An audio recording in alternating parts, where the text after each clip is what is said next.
between the brilliance of the show Andor and the awkwardness of the show Obi-Wan lies Ahsoka. A pretty decent series that relies on good acting, decent atmosphere, a fair amount of fan service, and just passable enough writing. Considering this is a Dave Filoni project, I'm actually kind of shocked this first season turned out as good as it did, considering that his first seasons of shows usually aren't that great. But yes, while the writing is the weakest part of the show, it by no means destroys it, and I did come out very satisfied. Ahsoka Tano is searching for Admiral Thrawn, who, if you remember, disappeared into a galaxy even farther away than where we are now, with Ezra, the friend of her apprentice, Sabine. But an evil Sith Lord and his apprentice is also on the search for him. As everyone says, if Admiral Thrawn returns, it could be the rise of the Empire. Sabine wants to use the information Ahsoka has to find her friend, and hopefully not doom the entire galaxy by also finding Thrawn. But that's tricky, as Ahsoka and Sabine have had a huge falling out and she's no longer teaching her. Will they figure out a way to work together and travel across the galaxy in order to find their friend and hopefully not, I guess, lead to the underwhelming war we already know we got? So, okay, let me talk about my favorite thing in this entire show, the acting. On the one hand, I can see some people not being into this because it's not exactly the same as the animated shows. But I think that's really intentional. Characters like Ahsoka and Hera are very different here, but it makes sense they would be different. I like the fact that Ahsoka is such a well-developed character that she can still evolve. If you want the young, quippy, upbeat girl that you got from Clone Wars, well, that's not who Ahsoka is anymore, and I don't think she should be. To me, this is very much like comparing Ewan McGregor as Obi-Wan and Alec Guinness as Obi-Wan. One has a lot more life and energy, and the other is a little slower, a little wiser, and isn't as surprised by much because he's kind of just seen everything. Rosario Dawson as Ahsoka is the same. It's not really a performance where she's really saying a lot of one-liners or giving big reactions. Everything's kind of restrained a little bit, but in a way that makes sense. I love watching her reactions to everything. I love the way she holds herself, I love the way she turns, I love the way she'll kind of raise an eyebrow or give a little smirk. She plays it as someone who has been through the ringer and has come out the other end smarter. The kind of person who knows but doesn't tell. Hera's the same. I'm not gonna lie, when I first saw this actress playing the part, it wasn't really how I imagined Hera. I don't know, this didn't really look or sound right to me, but as soon as she got a few lines in, I bought it. It made sense. She also has seen a lot, therefore knows a lot, and therefore calculates a lot more things going on around her. You constantly see the gears always kind of turning in her head whenever she's trying to figure out a situation. If there is a weak link in the show, it's probably Sabine. If you recall my review of Rebels, I wasn't exactly the biggest fan of this character to begin with. The only time I found it really interesting is whenever it went to her backstory on Mandalore. I thought all of that was really cool, so I guess I should probably like this character more because she is a lot more serious and does tie into more of the dramatic stuff that I like with the character. But even at the end of Rebels, when you see Ahsoka there about to train Sabine, I just remember thinking to myself, why? I guess there's no reason why not, but I also didn't really see much of a connection between the two of them, which I guess you could argue is kind of the point here. They don't have much of a connection. They don't really fit together, they're at odds with each other, and they don't always get along, and they don't always agree, and okay, I guess that can kind of be interesting, but I just feel like there's so many other characters that Ahsoka would be more interesting with. And this Sabine, again, I get it, is jaded and doesn't like that she had a falling out with her master, but she also talks about Ezra like he was the second coming of Christ. I don't remember their friendship being this strong. There's literally a moment where she makes a bonehead move that pretty much dooms the galaxy just so she can see her friend again. But when they do meet up with Ezra, and I don't think that's a spoiler, I think you kind of know that's gonna happen, he kind of brings the levity needed, and the actor portrays him really well, better than the animated series. I guess a lot of people thought he was pretty bratty, and yeah, I agree, I think this guy does a better job. The Sith Lord and his apprentice are fantastic. I hate the fact that this guy passed away. I am so angry we're not gonna get more performances from him because he was so good in this. Once again, he got across so much while doing so little. It was just a little bit of a turn and raising an eyebrow and just stuff that Ahsoka kind of did too. Like, they actually seem pretty evenly matched. I thought they really handled this well.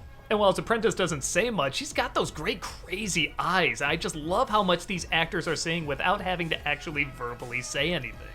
Thrawn is so much better in live action. I hate saying that because, you know, I love animation. I think it can do amazing things, but this style of animation was not what Thrawn needed. If you're gonna show Thrawn, you have to show him in like an anime style, a style where he can be really still. You can't do that with this animation. If it's too still, it's gonna look like it's not alive or it's broken or something.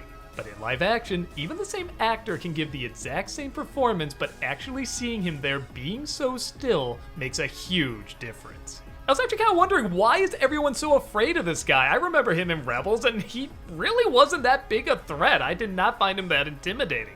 But here, when you see his army and this almost Empire cult he's put together, I kind of go, okay, yeah, I can see why it's bad if this guy returns. I so wish this is what the First Order was like. Get rid of Snoke and the Emperor and Shouty McScream Shout. I mean, just put Adam Driver in this Empire, and I really think those movies would have turned out great. It's also nice to see Hayden Christensen return with, well, somebody that knows how to direct actors. I'm sorry, I didn't like him in Obi-Wan, and obviously I didn't like him in the prequel, so when you see him walking around talking to Ahsoka, I do really feel like this is the same Anakin I got from the show. Obviously they sound alike, but his delivery seemed on point. It really felt like they had this connection. I had no trouble believing this was the same guy from Clone Wars. Even if his appearance did kind of feel a little pointless. Yeah, okay, let's get to the one major flaw with this show. And like I said, I don't think it's major enough to destroy it, the writing.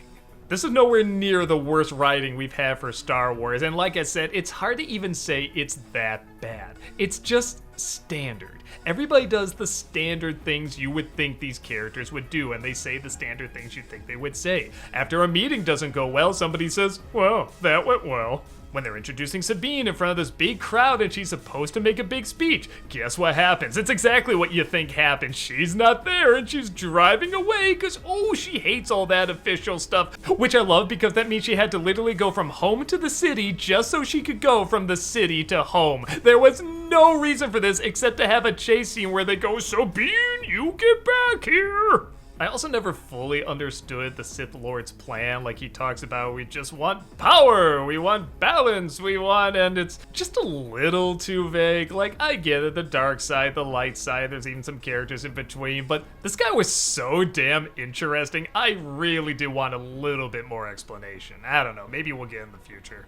With a different actor, please, don't do this. There's a lot of scenes where people just do stuff that flat out doesn't make any sense. And it either just coincidentally works in their favor, or even sometimes doesn't work in their favor. If you really think about the choices these characters make, you kind of realize a lot of lives are going to be lost for some very dumb reasons, which, again, I guess is nothing new in Star Wars, but you kind of hope it would evolve beyond this. With that said, I think Filoni does realize you do have to structure a live-action show different than an animated show. It does have to go a little slower, you do have to take your time a bit more, and you have to set up atmosphere. The performances have to be different too, and effects and timing and how you show stuff, and I actually do like that the show does take its time. It's not in a rush.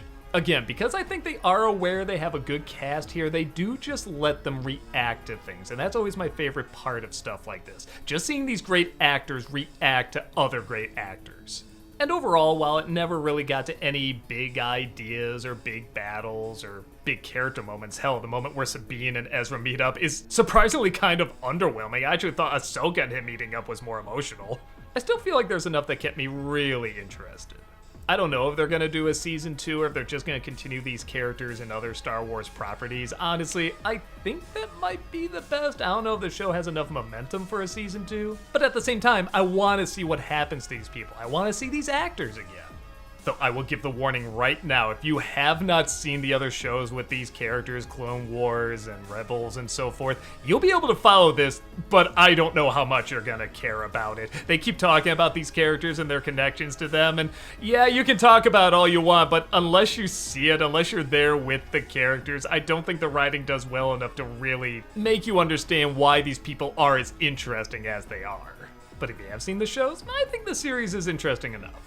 It takes its time, has some good effects, has some good action, like I said, some really great acting. It's serviceable enough where I would feel bad if I didn't see it. I would feel like I was missing out on something. Just not a great something, but a good something. So if you think that's something, I would definitely say check this show out.